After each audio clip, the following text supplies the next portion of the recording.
what is it that you guys choose to do differently? Well, we decided to go to Costa Rica to give birth to both of our children. Yes. And we kind of... That's one thing. That's one thing. Yeah. We wanted to get them dual citizenship. And really, ideally, it would have been somewhere in the European Union to give them access over there.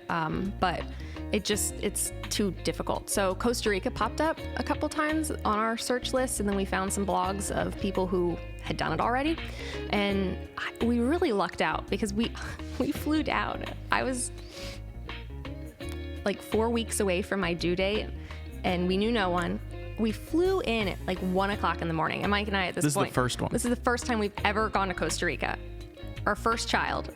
And we get there at 1 o'clock in the morning, and this taxi driver picks us up. He knew we were coming. Our Airbnb lady sent him to us, and that was fortunate because otherwise we would have been like, where are we going?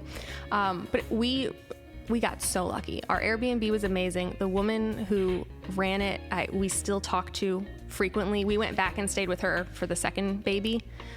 She's kind of like family at this point. She gets like updates on the kids and stuff. That's amazing. So we really got lucky, but they got dual citizenship.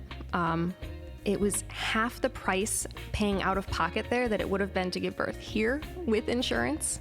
And by having the kids there, Mike and I have our permanent residency in Costa Rica. There is a science to baking, I will say, as long as you have like the recipe to follow it. Because I wouldn't know if something didn't rise enough. I wouldn't have known that so-and-so. I'm starting to get into it because I'm starting to get into more like delicate pastries and stuff like that. But there's definitely a science to that. Like not too much air, otherwise so-and-so. I also... How do you get not too much air in something?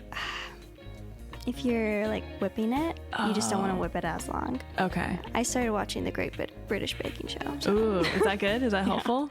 Yeah, you're just really hungry when you're watching it. Like, that looks delicious. Yeah. Can we just go through what Safe Children's Coalition does? It is part of the foster care system here in Sarasota. Okay. So they help place children. They help get kids counseling. There's a whole lot that they do.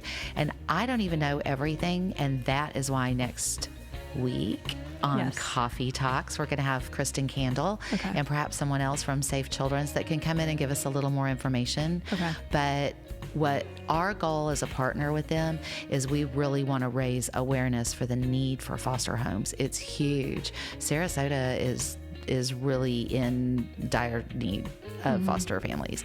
And so that's our main goal, is to get that awareness out.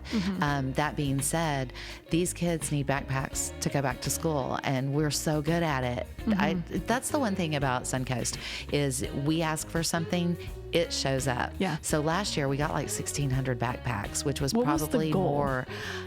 Like 1,000 or something? We were hoping for maybe 1,200. Okay. You know, because I think that's what we had done the year before. And people were just buying them in bulk and shipping them here. I did an observation for Arlene Watson here at Sarasota Suncoast Academy, and she's just the best.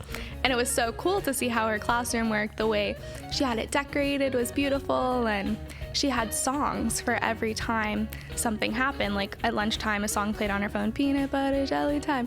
And so the kids knew when each song played, oh, like I need to drop what I'm doing and go do this, or I need to clean up. And it was just so organized. And it's so awesome to see that there are awesome teachers that have great examples of like how to manage your classroom and how to organize it. After a while, you will start to recognize the energy that is coming from your hands, you know, and breathing is always, you know, always a thing to focus on. So that's where he'll direct you if you're not able to, but he'll instruct you to find gaps in thinking. And okay, you just did a 10-second gap in thinking. Now you can do longer, and the next time you'll do longer, and just keep growing that. And the result of that is you come out of that, I think the same